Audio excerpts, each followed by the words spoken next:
Hello, Tim. It's Colorado Fitness and Strength. Did I get that right? I think so. So, got a request from Coach Taylor and actually a couple of you fine people to talk about shoulder pain with overhead pressing, with vertical pressing of any kind. And while it would be really easy just to say, hey, you have pain when you're pressing a barbell overhead, here are 2 exercises to completely take that away. Fortunately, that's not how the body works. So instead, what I thought I would talk about is determining if overhead pressing is for you. So in order to initiate that discussion, if you're watching this video, I just need you to stand up and do a quick test. We will transition to that test, which I will explain right now. Talking about this back to wall shoulder flexion test. You're going to squat slightly. You are going to have most of your back in contact with the wall, definitely your pelvis and definitely your mid back and the space right above your shoulder blades. From there, you are going to lift one arm like so and place fingers on the wall behind you. Note that I still have everything lined up fairly well, and I'm contacting my fingers to that wall. I'm going to elevate my arm as much as I can while maintaining this line and not letting my back pop off the wall. So right shoulder is about there, and what I did there was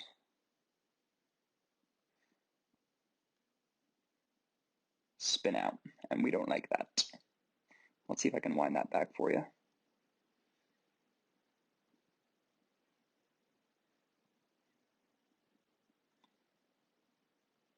So I'm raising. I can't go any further unless I start to spin this elbow out. At that point, the test ends. So for my right shoulder, I would have ended the test right about there. Again, we do not like that. Left shoulder, this is a side where I have a scoliotic curve too. It tends to be a little bit limited. It tends to get crankier with overhead pressing. Okay, so we saw a little bit more motion out of that right shoulder than the left shoulder. This is a side view of that test from the left shoulder. I would not be able to go any further than that without starting to arch my back and getting places or getting movement from places that aren't the shoulder. So what we can say is on this left shoulder, I'm right about a 90-degree angle. On this right shoulder, I'm a little bit more. Let's see if we can line that back and catch it. Boom, boom. This is a really nice way to self-assess the availability of your comfortable shoulder range of motion. I'll talk about what happens if you're below 90 degrees, if you're around 90 to 120, and if you are above 120. Personally, on this day, I was not above 120 on either shoulder. Personally, in the past, I have been able to get to above 120 on the right shoulder, never above 120 on the left. So you have just performed the back to wall shoulder flexion test, and hopefully you have a number. We're going to talk about what those numbers mean. So if on this back to wall test you scored under 90 degrees, can you press? Can you go overhead? Nah, I wouldn't. It doesn't mean that you can't do that forever. It's just an activity that has an inordinate amount of risk and very little potential gain for you.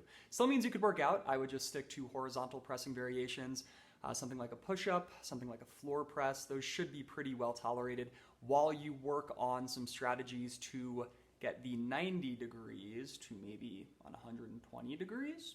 If you scored 90 to 120, you can kind of go overhead pretty safely. I can tell you personally, this is where I live. It's really difficult for me to get full comfortable overhead flexion, especially on my left side because of a slight scoliotic curve. So if you live in this kind of realm, we're going to be talking about you in about 30 seconds. If you scored above 120 degrees, congratulations, you can go for it. You ought to be good to go. If you scored 120 degrees and you still have pain with shoulder pressing, it just means that a shoulder flexion, shoulder range of motion limitation is not the cause. There could be something else at play that's beyond the scope of this video. Let's talk about these kind of people and what to do in regards to training.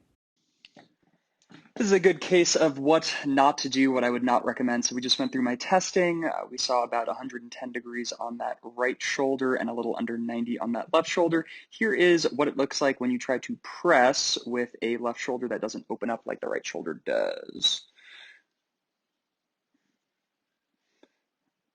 And we can kind of see that there is a slant. This will probably show it better. A slant downwards towards that left shoulder. And that actually load the left shoulder more, and the left shoulder is the one that doesn't really have enough range of motion to begin with. So definitely for me, as I was presenting, I would not recommend barbell overhead pressing. And here is a better option. This would reside in the kinda land if you tested from between 90 degrees to 120 degrees. This will be a dumbbell overhead press. And this is nice because each arm can move independently and occurs through the available range of motion, but also if you'll notice, my hands go from neutral to pronated, so they have a little bit of a spin. Notice my palms are facing each other, and then my palms are facing towards you. And that actually enables more rotation throughout the hand, forearm, elbow, upper arm, and shoulder. And that increased rotation means that we just get to disperse load over a larger surface area. So we're less likely to have those focal aches and pains. If we look at a barbell overhead press, the palms kind of have to stay facing towards the camera the entire time, so that's going to rob the shoulder of a little bit of range of motion. This is my absolute money exercise for people that live in that 90 to 120 degree land of shoulder flexion. Let's go through this one.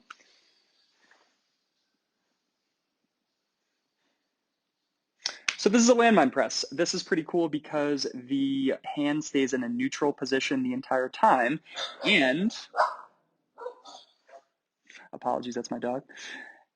And we're still providing an upward force, so we're still training vertical pressing musculature, but we're doing so through a range of motion that we can actually control rather than a range of motion that we do not have available to us.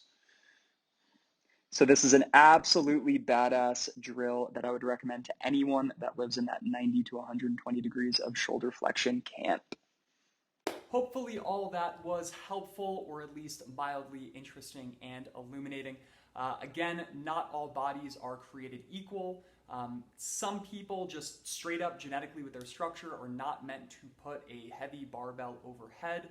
That is okay. I don't think that's a ton of people, but I do think there's a ton of people that fall into that middle group of it being a kind of okay exercise. And if you really want to go heavy, loading something like an incline bench or a landmine, or going with a single arm dumbbell variation, a lot of times can go pretty well.